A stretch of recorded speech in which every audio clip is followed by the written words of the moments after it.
पाकिस्तान और दुनिया भर में देखने और सुनने वालों को अरशद शरीफ का सलाम। नाज़रीन, आज आपको बताएंगे कि गाड़ी की डिग्गी में बैठ के कौन किससे मुलाकात करने गया।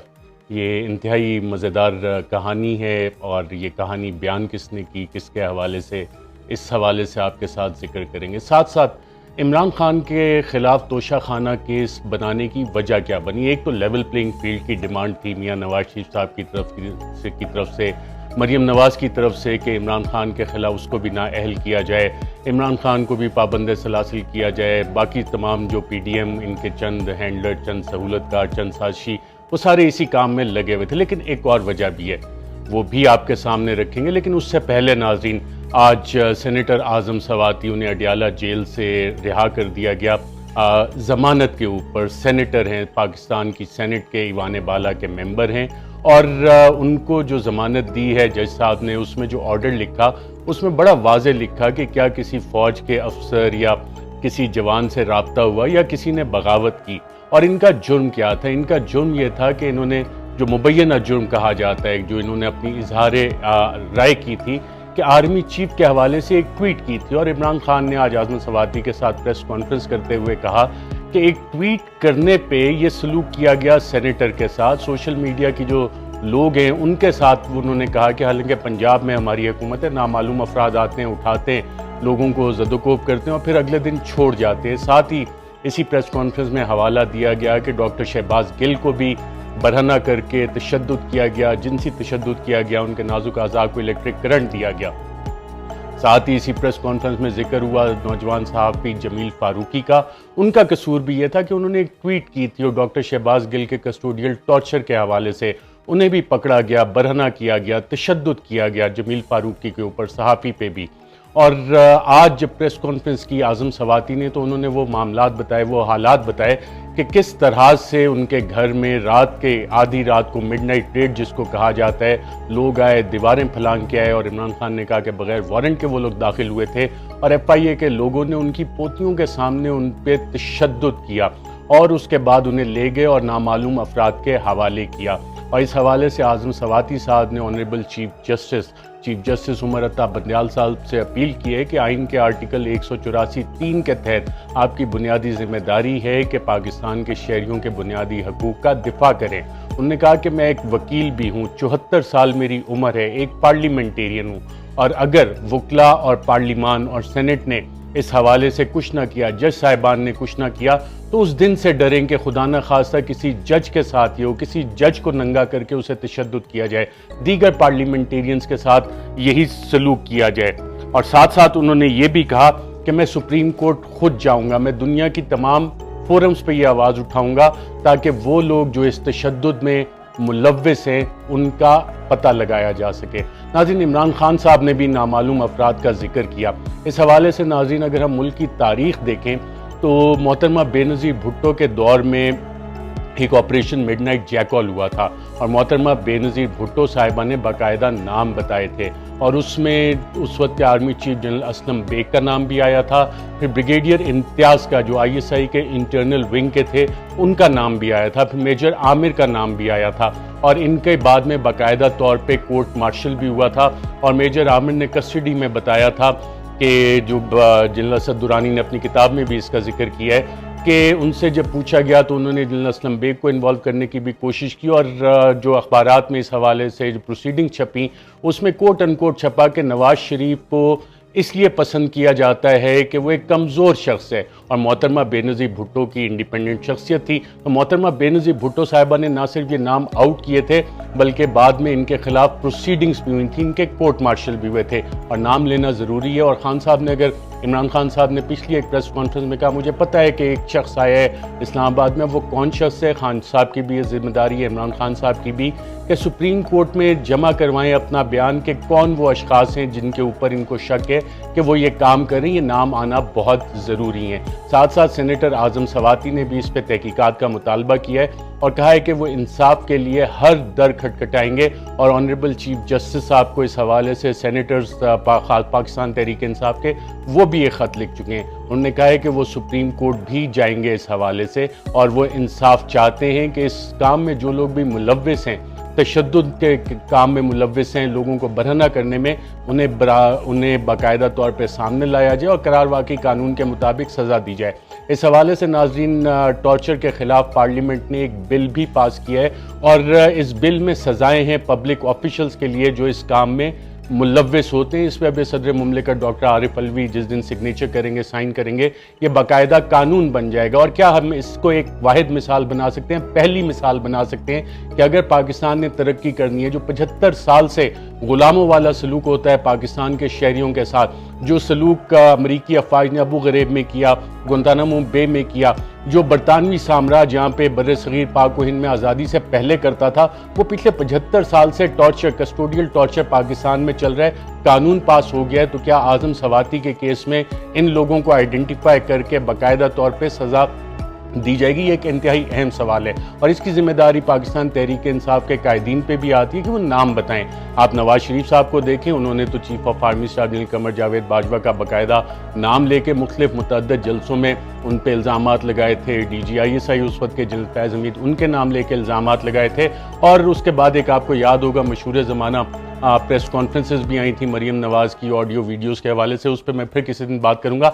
लेकिन नाम लेना क्यों ज़रूरी होता है कि अगर आपको किसी के ऊपर शक है तो पाकिस्तान तहरीक इंसाफ को XYZ और न्यूट्रल्स और इससे आगे चल के बाकायदा नाम लेने चाहिए, क्योंकि जिस तरह के नाज़रीन मामला चल रहे हैं और अगर इमरान खान साहब समझते हैं कि लॉन्ग मार्च से कोई मसला हल होगा, किसी और चीज़ से ये मसाइल हल नहीं होंगे। अब तकरीबन 24 FIRs हो चुकी हैं खुद इमरान खान के ऊपर, उनकी दीगर क़यादत पे FIRs हो रही हैं और इस हवाले से स्ट्रेटजी बड़ी वाज़ेह है इस हुकूमत की और इसके हैंडलर्स की कि इस हुकूमत को इन्होंने अगले साल तक चलाना है। जो बैकग्राउंड नेगोशिएशन जिसका इमरान खान भी कह रहे हैं, वो सिर्फ एक बाकायदा तौर पर स्मोक स्क्रीन है जिसको कि खड़ा किया गया है कि इंगेज रखो और बाकी सारी चीज़ें। अब आगे चीज़ें लेके कैसे चलनी है, प्रेशर बिल्डअप कैसे करना है, प्रोटेस्ट कैसे करने हैं, वो इमरान खान ने कहा है कि वो इस हवाले से खुद स्पेशलिस्ट हैं, पाकिस्तान तहरीक इंसाफ स्पेशलिस्ट है। और इलेक्शन कमीशन ऑफ पाकिस्तान के बाद नाअहली के बाद जो अनाउंस किया, जो फैसला आया, लोगों ने खुद भी जाहिर किया कि वो अब तंग आ चुके हैं इन सारी ड्रामेबाजियों से। फवाद चौधरी कहते हैं बंद कमरों में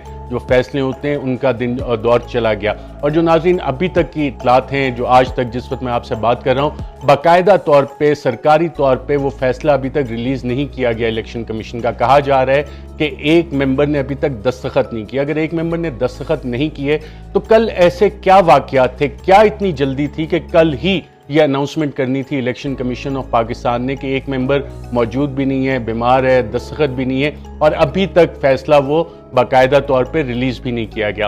अब नाज़रीन सवाल आता है कि इमरान खान पे तोशाखाना का ये केस बनाया क्यों गया? इसमें एक वजह तो यकीनन यही है कि लेवल प्लेइंग फील्ड और लंदन प्लान और बाकी सारी कार्रवाइयाँ इस हवाले से जो होती रहीं वो अपनी जगह, लेकिन एक और बुनियादी वजह जो हमारे माशरे से ताल्लुक़ रखती है, उसकी वजह यह है कि नाज़रीन इमरान खान ने तमाम रसीदें जमा करवाई और मैं आपको वो रसीदें आज दिखाता हूँ, बैंक चलान आपको दिखाता हूँ कि कौन कौन से पैसे जमा करवाए गए और इमरान खान के पैसे अपने जो हैं डिक्लेरेशन में कम हुए या ज़्यादा बढ़ गए, वो भी आपको बताते हैं कि जो डिक्लेरेशन में उनकी एक चीज़ मुझे नज़र आई है, बाकी अभी मैं उनको डिटेल एग्जामिन कर रहा हूँ। तो इमरान खान के साथ ही ये क्यों मिसाल बनाने की कोशिश की गई है, उसकी आज जगह शहबाज शरीफ साहब की आप बात सुने, वो कह रहे हैं तोशाखाना से जी रिपोर्ट्स अच्छी नहीं है, बहुत सारी चीज़ें वहाँ से गायब हो जाती हैं।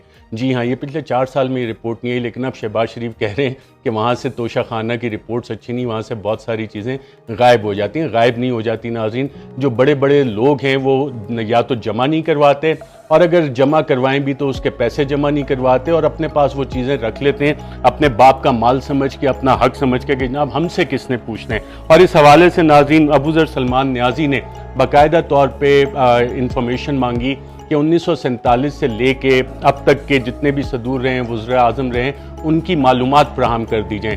तो वो हुकूमत जो तोशाखाना पे भंगड़े डाल रही है इमरान खान के हवाले से, उन्होंने काबीना डिवीज़न ने 28 अप्रैल 2022 को जवाब दिया कि जनाब ये तो क्लासिफाइड इन्फॉर्मेशन है, ये क्लासिफाइड इन्फॉर्मेशन हम आपको नहीं दे सकते, इससे पता नहीं कौन से रियासत के राज अफशा हो जाएंगे। तो इस चीज़ को बाकायदा तौर पे छुपा लिया गया कि जनाब ये हम नहीं बताएंगे। इमरान खान ने नाज़रीन इसमें काम क्या किया था, उन्होंने बाकायदा ये कवानीन बनाए थे कि कम से कम 50% रकम दे के आप रख सकते हैं कोई भी तोहफा, उससे पहले 10%, 15%, और गाड़ियाँ तो आप रख ही नहीं सकते थे। जो तोशा खाना के रेफरेंस आसिफ जरदारी पे बने, मियाँ नवाज शरीफ के पे इस हवाले से रेफरेंसेस बने, उनका आज तक फैसला नहीं आया, लेकिन पिछले 3 साल का ये फैसला करवाया गया बाकायदा तौर पे, जो पाकिस्तान तहरीक इंसाफ के मुतअद्दिद कायदीन कहते भी। और कवानीन में जो नाज़रीन तब्दीली हुई थी उसमें बड़ा वाज़े लिखा हुआ है, काबीना डिवीज़न का ये बाकायदा ऑर्डर, और ये तमाम, जब आप इसका पहला पैराग्राफ पढ़ते हैं तो इसमें लिखा हुआ है कि तमाम सरकारी और पब्लिक फंक्शनरीज, यानी कि कोई भी सरकारी अफसर हो, पब्लिक फंक्शनरी हो, चाहे वो MNA हो, सेनेटर हो, प्रेसिडेंट हो, प्राइम मिनिस्टर हो, कोई ब्यूरोक्रेट हो, उन सब ने, डिप्लोमेट हो, कोई फौज का बंदा हो, आर्मी, नेवी, एयरफोर्स, सब ने वो अगर कहीं बाहर जाते हैं किसी विजिट पे तो वो तोहफे जो भी उनको मिलते हैं वो जमा करवाने। साथ साथ इसी कानून में ये चीज़ लिखी हुई है कि ये वाला अप्लाई किस किस पे करेगा। मैं आपको पढ़ के बता देता हूं कि ये सदर मुमलिकत पे अप्लाई करेगा, head of the government prime minister पे अप्लाई करेगा, चेयरमैन सेनेट पे अप्लाई करेगा, उनके फैमिली मेंबर्स पे भी अप्लाई करेगा, स्पीकर कौमी असेंबली पे अप्लाई करेगा, चीफ जस्टिस पाकिस्तान पे करेगा, तमाम प्रोविंसेस के गवर्नर्स पे करेगा, वफाकी काबीना के मेंबरान, attorney general, ministers of state, deputy chairman senate, deputy speaker national assembly, dignitaries including ministerial status, यानी कि जो एडवाइजर्स, SAPM जिनका के मिनिस्टर का स्टेटस है, उन्हें भी कोई भी तोहफा मिलता है तो उन्होंने भी वो जमा करवाना है, बताना है। प्रोविंशियल काबीना, सूबाई काबीना, सुप्रीम कोर्ट के तमाम जज साहिबान, चीफ जस्टिस और जजेस, हाई कोर्ट्स के चीफ जस्टिस और जजेस, उन तमाम की भी जिम्मेदारी है। पार्लियामेंटेरियंस, तमाम मुंतखब नुमाइंदे, ऑल गवर्नमेंट सर्वेंट, तमाम सरकारी अफसरान, सिविल और मिलिट्री, जो कि चाहे वो सिविल ब्यूरोक्रेसी में हो या मिलिट्री ब्यूरोक्रेसी। नाज़रीन, पिछले 6 साल में chief of the army staff ने भी मुतअद्दिद दौरे किए बैरून मुल्क, उनको भी काफ़ी सारे तहफ़ मिले। मैं मुतअद्दिद बार ये सवाल उठा चुका हूँ कि क्या DG ISPR ये बताएंगे कि chief of the army staff को पिछले 6 साल में कितने तोहफे मिले, उन्होंने इस कानून के मुताबिक कितने तोहफे तोशा खाना में जमा करवाए, कितनी रकम अदा की और कितने तोहफे रकम जमा करवा के अपने पास रखे। अभी तक इस पे खामोशी है। अब इस खामोशी की वजह क्या है ये पता नहीं है। अब जिम्मेदारी है मेरे ख्याल वकला की, पार्लियामेंटेरियंस की, सेनेटर्स की। पार्लियामेंट में, कौमी असेंबली में कोई भी मेंबर ये सवाल डाल सकता है कि काबीना डिवीज़न बताए कि पिछले 6 साल में army chief general Qamar Javed Bajwa को क्या तहफ़ मिले, chief of the air staff को क्या तहफ़ मिले, chief of the naval staff को क्या मिले, दूसरी डिफेंस डेलीगेशंस को क्या तहफ़ मिले और उसका उन्होंने क्या किया। और मिनिस्ट्री ऑफ डिफेंस इस सवाल का जवाब देने की पाबंद है। इसी तरह सेनेट ऑफ पाकिस्तान में ये सवाल उठाया जा सकता है, कोई भी सेनेटर ये सवाल डाल सकता है कि वजारत दिफा बताए कि मुसल्लह अफवाज के जितने डेलीगेशंस गए हैं उनको कितने तहफ़ मिले पिछले 6 साल में, पिछले 5 साल में, किस किस को कितने तहफ़ मिले और उसका उन्होंने क्या किया। लेकिन अभी तक किसी पार्लियामेंटेरियन ने यह सवाल नहीं डाला। ना सिर्फ ये, कोई भी वकील अब इस बेसिस पे किसी भी अदालत में, Sindh high court, Lahore high court, Peshawar high court, Balochistan high court, Islamabad high court या सुप्रीम कोर्ट में पिटीशंस फाइल कर सकती हैं बार एसोसिएशंस के बताया जाए कि बाकी ये जितने भी डेलीगेशंस गए हैं, मिलिट्री डेलीगेशंस गए हैं, डिफेंस डेलीगेशंस गए हैं, इनको कितने तहफ़ मिले, इनमें से कितने लोगों ने ये तहफ़ जमा करवाए और कितनों ने कितनी रकम दे के ये तहफ़ अपने पास रखे। क्योंकि अगर मुल्क के वज़राए आज़म, चाहे वो नवाज शरीफ हों, चाहे वो यूसुफ रज़ा गिलानी हो या साबिक सदर आसिफ जरदारी हो या साबिक वज़ीर आज़म इमरान खान, वो तो ये जवाबात दे रहे हैं, तो इनसे जवाब कौन लेगा? क्योंकि कानून तो बड़ा वाज़ेह है कि जवाब तो सबने देना है। तो ये तफसीलात कौम के सामने कब आएंगी, लेकिन आएंगी ज़रूर, क्योंकि ये वाला मामला अब इस तरह से ख़त्म होने वाला नहीं है। और अगर कोई समझता है कि ये मामला ऐसे ख़त्म करवाया जा सकता है धौंस, धांधली, धमकी, ज़बरदस्ती, सेंसरशिप के ज़रिए, तो ये वाला केस अब ख़त्म होने वाला नहीं है। इसका जवाब सबको देना होगा। अब नाज़रीन, मैं आपको बताता हूँ कि इमरान खान पे ये केस बनाने की वजह ये है कि इमरान खान खुद तो इन्होंने पैसे जमा करवाने शुरू कर दिए कि जो भी इनको तोहफ़ा मिला, और तोहफ़ों की लिस्ट भी सामने आ गई है कि कौन कौन से तहफ़ मिले जिस पे इन्हें बड़े भंगड़े डाले, उस तमाम की रसीदें मौजूद हैं और कानून के मुताबिक ये सारा काम किया गया। उनकी टैक्स डिक्लेरेशन में ये तमाम चीज़ें मौजूद हैं और ये दस्तावेजात मैं आपको दिखाता हूं। ये पहली रसीद नाज़रीन आप जो देख रहे हैं ये 28 नवंबर 2018 की है और इस हवाले से 7,54,000 रुपए Imran Khan prime minister of Pakistan, इन्होंने सरकारी ख़जाने में उन तोहफ़ों के इवज़ जमा करवाए, जो लिस्ट आप देख चुके हैं। इसी तरह 28 नवंबर 2018 को फिर वज़ीर आज़म इमरान खान ने 2,94,000 रुपये सरकारी ख़जाने में जमा करवाए, 2,94,000 रुपये सरकारी ख़जाने में जमा करवाए। फिर 7 दिसंबर 2018 को वज़ीर आज़म इमरान खान ने 3,38,600 रुपये सरकारी ख़जाने में जमा करवाए।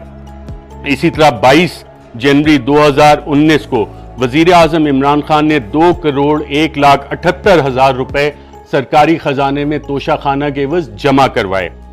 इसी तरह नाज़रीन, आपको ये कोई और रसीदें नहीं दिखाएगा, वहाँ पे आपको निकल आएंगे कैलिब्री फॉन्ट निकल आएंगे, कतरी ख़त निकल आएंगे, कोई और बहाने आ जाएंगे कि नहीं जनाब ये क्लासिफाइड इन्फॉर्मेशन है, हम नहीं बता सकते। अगर एक मुल्क का वज़ीर आज़म अपनी तमाम तफसीलात सामने रख रहा है, पैसे जमा करवा रहा है, तो बाकी कोई वज़ीर आज़म चीफ एग्जीक्यूटिव से बड़ा तो नहीं है पाकिस्तान के आइन के तहत कि वो इसका जवाब ना दे। इसी तरह नाज़रीन, 8 अगस्त 2019 को बेगम प्राइम मिनिस्टर ऑफ पाकिस्तान वज़ीर आज़म की अहलिया ने 5,44,700 रुपए सरकारी खजाने में जमा करवाए तोशाखाना में। इसी तरह नाज़रीन, इमरान खान वज़ीर आज़म पाकिस्तान ने 19 नवंबर 2019 को 2,40,000 रुपए सरकारी खजाने में जमा करवाए तोशाखाना के एवज़। फिर 9,35,000 रुपए इमरान खान वज़ीर आज़म पाकिस्तान ने 19 मार्च 2020 को सरकारी खजाने में जमा करवाए।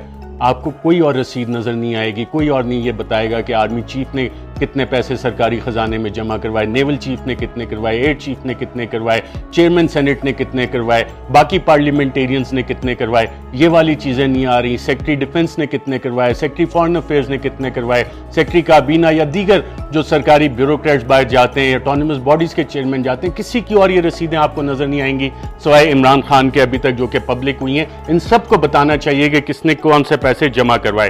फिर नाज़रीन, 26 अक्टूबर 2020 को वज़ीर आज़म इमरान खान ने 24,35,000 रुपए सरकारी खजाने में तोशाखाना के एवज़ जमा करवाए। इसी तरह नाज़रीन, 26 अक्टूबर 2020 को वज़ीर आज़म ने 33,65,000 रुपए सरकारी खजाने में जमा करवाए, वज़ीर आज़म इमरान खान ने। इसी के बाद नाज़रीन, एक और रसीद मैं आपको दिखा देता हूँ। 27 अक्टूबर 2020 को ये बाकायदा तौर पर चलान जमा करवाया इन तमाम चीज़ों का। 56,66,000 रुपए वज़ीर आज़म पाकिस्तान ने सरकारी खजाने में जमा करवाए और इस पर स्टेट बैंक ऑफ पाकिस्तान की आपको रसीद भी नज़र आ रही है। और ये इमरान खान साहब का अपना चेक इस हवाले से जमा जो सरकारी खजाने में उन्होंने जमा करवाया। इसी तरह नाज़रीन, 11 जून 2021 को वज़ीर आज़म इमरान खान ने 85,000 रुपए सरकारी खजाने में जमा करवाए। फिर 28 जून 2021 को 1,000 रुपए भी उन्होंने जमा करवाए सरकारी खजाने में। अब एक ऐसा वजीर आजम जो 1,000 रुपए भी सरकारी खजाने में जमा करवा रहे हैं, उसके खिलाफ तो पूरे निज़ाम ने होना ही है। वो सब कहेंगे आप करप्शन को छोड़ें, क्योंकि सबकी दुकानें ये बंद कर रहे थे इमरान खान साहब।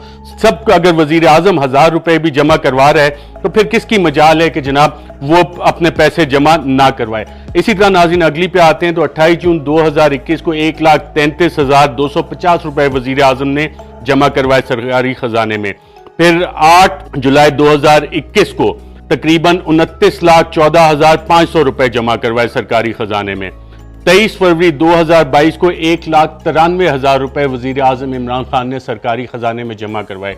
आपको किसी और की ये रसीदें नजर आती हैं कि सरकारी खजाने में किसी ने पैसे जमा करवाए हों? बाकी तो समझते हैं बाप का माल है, माल मुफ्त दिले बेरहम, हम आला उहदों पे आ गए, अब जो भी माल मता है वो हमने खाना है और कोई हमसे सवाल भी नहीं कर सकता। और नाज़रीन, इमरान खान के जो FBR में डिक्लेरेशन है उसमें भी ये फिगर हमें नज़र आ रही है, वहाँ पे भी बाकायदा तौर पे उन्होंने ये डिक्लेरेशन दी हुई। और साल 2021 में इमरान खान ने नाज़रीन जो उनकी आमदन है जो पिछले साल की थी और 2021 में जो उन्होंने असासे जमा करवाए, उससे पता लगा कि उनकी आमदन भी वज़ीर आज़म होते हुए 10 लाख रुपए कम हो गई। तो ये तो नाज़रीन मामलात हैं तोशाखाना रेफरेंस के हवाले से। इस हवाले से अभी तक फैसला जब हम बात कर रहे हैं इलेक्शन कमीशन ने नहीं दिया, एक मेंबर ने साइन भी नहीं किए। अब इस हवाले से जल्दी क्या थी ये समझ नहीं आ रही। अब नाज़रीन बात करते हैं कि गाड़ी की डिग्गी में बैठ के कौन छुप छुप के किससे मुलाकातें करता रहा।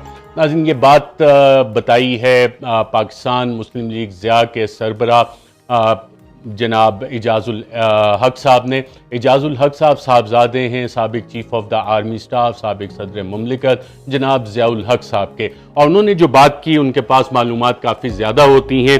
तो एजाजुल हक साहब क्या कहते हैं, देखते हैं। यहाँ ऐसे लोग हैं जो आज कारों की डिक्की में बैठ के कौन गया था सर? कारों की डिक्की में बैठकर जो गए थे, आप पूछे आज जो वजीर आजम है वो गए थे, और कौन गया था?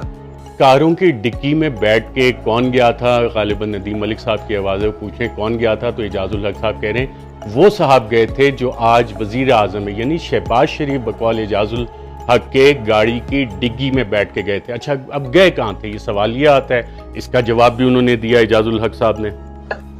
कितनी मुलाकातें हुई थी आर्मी हाउस में, जरा उसका रिकॉर्ड निकलवाएं और आपको पता लग जाएगा कि ये किस तरह गए थे मिलने। यानी कि अब आगे वो कह रहे हैं कि आर्मी हाउस में एजाजुल हक साहब ये दावा कर रहे हैं कि शहबाज शरीफ गाड़ी की डिग्गी में बैठ के आर्मी हाउस जाते थे। तो आर्मी हाउस जो शख्स जाता है वो यकीनन आर्मी चीफ से मुलाकात करने जा रहा होगा।